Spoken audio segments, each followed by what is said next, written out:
Música de abertura do show toca e depois desaparece ao fundo. O que acontece quando uma ideia, uma mensagem local, decide de repente cruzar fronteiras? Pois bem, essa é a história de uma viagem que não só percorreu milhares de quilômetros, mas que mudou completamente o rumo da história. Olá, sejam bem-vindos! Aqui é o Mentalship, o podcast onde o conhecimento dobra a cada informação.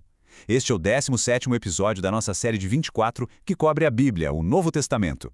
Não deixe de se inscrever no canal e ativar o sininho para acompanhar os demais episódios. Se este conteúdo agregar algo para você, considere compartilhar com um colega. Então vamos lá, vamos mergulhar nisso. A nossa história, ela não começa com um grande plano estratégico, sabe? Não foi uma reunião que decidiu tudo. Foi algo divino, claro e bem inesperado. E olha só, o ponto de partida já quebra qualquer expectativa. A gente podia pensar que a missão começaria em Jerusalém, certo? O coração da fé judaica. Mas não, começa em Antioquia, uma metrópole vibrante, cheia de culturas diferentes. Era, sinceramente, um ambiente perfeito para uma mensagem que queria se espalhar pelo mundo todo. E aqui está o momento chave. Não foi um comitê que decidiu, não foi uma estratégia pensada por homens. A ordem veio direto do Espírito Santo, no momento de oração e jejum. A missão, desde o primeiro segundo, era uma iniciativa totalmente divina. Bom, com a missão definida, eles partem. E quase que imediatamente eles já encontram o padrão que ia marcar a viagem inteira. Uma mistura de aceitação milagrosa e, ao mesmo tempo, uma oposição feroz. O percurso inicial leva eles de Antioquia até a ilha de Chipre. De lá eles cruzam para o continente, para a região da Galácia. Esse mapa que a gente vê destaca a parte mais crucial da jornada, passando por cidades importantes, antes de eles refazerem todo o caminho de volta para fortalecer as novas comunidades. Logo em Chipre, eles já enfrentam o primeiro grande confronto. Um mágico, um tal de Elimas, tenta usar toda a influência dele para impedir que o procônsul, que era o governador romano, ouvisse a mensagem. A resposta de Paulo, direta e poderosa. Ele repreende Elimas, que fica cego na mesma hora. O resultado, o governador Sérgio Paulo fica tão impressionado que se converte. Que vitória impactante logo no começo da missão. Chegando em Antioquia da Pisídia, Paulo faz um dos seus sermões mais brilhantes. Perceba a lógica. Ele começa com a história que todo mundo ali na sinagoga já conhecia. A história de Israel.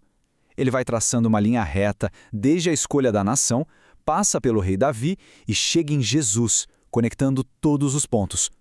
Ele argumenta que Jesus é o cumprimento de tudo que eles esperavam. A mensagem causa um impacto gigantesco. Muita gente, tanto judeus quanto gentios, fica fascinada. Só que essa popularidade toda acende a inveja dos líderes religiosos locais, que começam a ver a influência deles ameaçada. A sementinha da perseguição, ela começa a brotar ali. E é aqui que acontece o ponto de virada. Diante da rejeição dos líderes religiosos, Paulo e Barnabé fazem uma declaração que é um terremoto. Eles dizem, já que vocês rejeitam, nós nos voltamos para os gentios, ou seja, para todos os povos não judeus. Naquele exato momento, a missão se expandiu oficialmente para o mundo inteiro. A porta foi escancarada. Agora a gente vai para a próxima etapa, em Listra.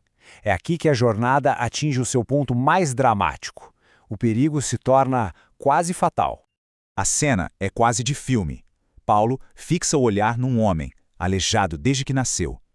Vendo fé nos olhos daquele homem, Paulo ordena, levante-se. E ele não só se levanta, ele começa a andar, a pular. A cidade inteira para, completamente atônita. A reação da multidão é extrema. Eles não veem aquilo como um ato de Deus, mas como uma visita dos seus próprios deuses. Eles confundem Barnabé com Zeus e Paulo, que era quem mais falava, com Hermes. Chegam a preparar sacrifícios e os missionários têm que rasgar as próprias roupas em desespero, gritando, nós somos apenas homens como vocês. E aqui a gente vê como a opinião pública pode ser instável. Os oponentes que seguiram eles das outras cidades chegam e com poucas palavras transformam aquela adoração toda em ódio assassino. A mesma multidão que queria adorá-los, agora quer matá-los. O ataque é brutal. Eles arrastam Paulo para fora da cidade e o apedrejam até acharem que ele está morto. A missão parece ter chegado a um fim bem trágico. Mas é aqui que a gente vê a incrível resiliência dessa missão. Enquanto os discípulos estão ali, rodeando o corpo, provavelmente lamentando a morte dele, Paulo simplesmente se levanta. E ele não foge, não. Ele entra de novo na mesma cidade que o apedrejou. É um testemunho de convicção inacreditável. Depois de ter sobrevivido ao pior, a fase final da jornada não é sobre escapar, mas sobre construir. O retorno a Antioquia se torna tão importante quanto a própria partida. E o mais surpreendente é que eles refazem o caminho, voltando para as mesmas cidades onde quase foram mortos. O objetivo agora era estrutural. Eles foram fortalecer os novos convertidos, nomear presbíteros, ou seja, líderes locais, e prepará-los para as dificuldades. A missão não era só sobre fazer convertidos, era sobre construir comunidades que durassem. Ao finalmente retornarem para Antioquia, o relatório deles resume a jornada inteira numa única frase revolucionária. A grande notícia não eram os perigos que eles enfrentaram, mas o que Deus tinha feito. Ele havia aberto a porta da fé para os gentios. O mundo nunca mais seria o mesmo. Então, o que a gente pode tirar de toda essa jornada? Basicamente, 3 pilares. Primeiro, a iniciativa é divina. Segundo, a oposição não consegue parar a mensagem. Na verdade, muitas vezes, a perseguição até força a mensagem a se espalhar para novos lugares. E terceiro, uma expansão de verdade exige estrutura, com liderança local e fortalecimento contínuo. Isso tudo nos deixa com uma reflexão bem importante. Essa história mostra um paradoxo. Quanto maior a pressão de fora, mais forte parece ficar a convicção por dentro. Fica a pergunta no ar: o que faz com que a oposição, em vez de esmagar o movimento, acabe por refiná-lo e, na verdade, fortalecê-lo?